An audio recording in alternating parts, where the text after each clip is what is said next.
So, today we're going to do something a little different. We're going to embark on this really personal, really emotional journey. We're going to see the Islamic pilgrimage of Umrah, but we're going to see it through the eyes of someone doing it for the very first time, to really get what makes this a trip of a lifetime. I mean, just listen to that. I've been waiting my whole life for this. That one sentence right there tells you everything. This isn't just about packing a bag and getting on a plane. For millions of people, this is it. It's the culmination of a lifelong dream, this deep spiritual calling. So, okay, let's dive in and follow that dream. All right, so here's how we're going to break this down. We're going to follow our pilgrim's path in 5 parts. We'll start with the dream itself, then head to the sacred centers of Mecca and Medina.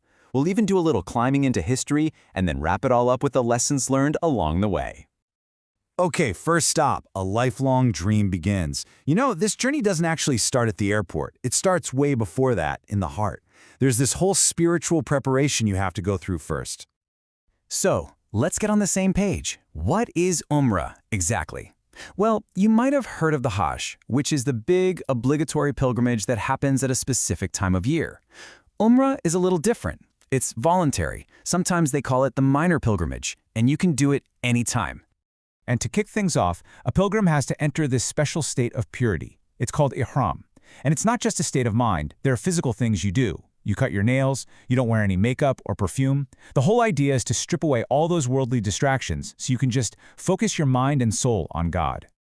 And you know, for the pilgrim we're following, this isn't something she's doing alone. She's actually there with her family, and her husband, who's been before, is kind of their guide. And I think that's such a beautiful part of this whole experience. It's so often a shared thing, something passed down from one generation to the next.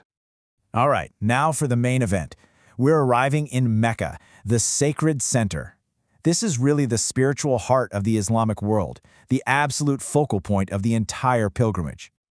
Wow. I mean, the first thing that hits you is just the sheer scale of it. You're not alone. You are one person among millions, millions of people from every single corner of the globe, speaking every language you can imagine, all gathered in one spot for one single purpose, to worship. It's just a breathtaking picture of unity. And right at the heart of it all is this ritual called tawaf. You've probably seen pictures of it. It's the act of circling the Kaaba. That's the big black cube at the center of the Grand Mosque, 7 times counterclockwise. This is one of the absolute core, fundamental parts of the whole pilgrimage. But you know, in the middle of all this grandeur, our pilgrim has this incredibly profound thought. She looks at the workers who are just cleaning the floors, and she says, imagine the reward that these guys are getting every day so people can pray. It's this beautiful moment of realizing that a huge spiritual reward can be found in the most humble, selfless acts of service. And hey, the trip also comes with some super practical tips. For one, the sun is no joke, so an umbrella is a must-have. Or even better, one of those hands-free head umbrellas. Genius! And here's a really beautiful piece of advice. Donate a Quran and leave it in the mosque. Because every single time someone picks it up and reads from it, you get to share in that blessing. How amazing is that? Okay, from the crowds on the ground, our journey now takes us up. We're literally climbing into history. We're heading to a mountain called Jabal al-Nur, or the Mountain of Light, for a climb that's also a trip back in time to one of the most important moments in history. Because it was right here, in this little cave near the top of the mountain, that everything changed. The Prophet Muhammad was there, meditating all alone, when the angel Gabriel appeared to him. And the angel gave him one powerful command: read. And in that instant, the very first verses of the Quran were revealed, starting a whole new chapter for humanity. Just think about that for a second. The very first word revealed from God, read. It wasn't pray or fight or obey. It was read. It was about knowledge, about learning, about understanding the world through the eyes of its creator. That's powerful. Okay, so from Mecca, we're on the move again. Our journey continues to the second holy city in Islam, Medina. This place is known as the Prophet's City. It's where he found refuge, where he built the first Muslim community, and where he was eventually laid to rest. And for so many people, the emotional peak of being in Medina is visiting the Prophet's mosque and his tomb. Our pilgrims described it as a dream coming true. That feeling of being so close to this person who is so central to her faith. She said it just gave her goosebumps. I can only imagine. And Medina is just steeped in history.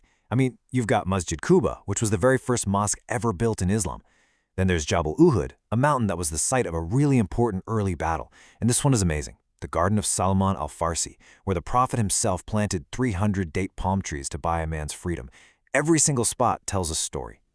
This next place is so fascinating. It's called Masjid al-Qiblatain, which means the Mosque of Two Prayer Directions. Why? Because it was literally here, during a prayer, that a divine revelation came down, telling the Prophet to change the direction of prayer, the Qibla, from Jerusalem towards the Kaaba in Mecca.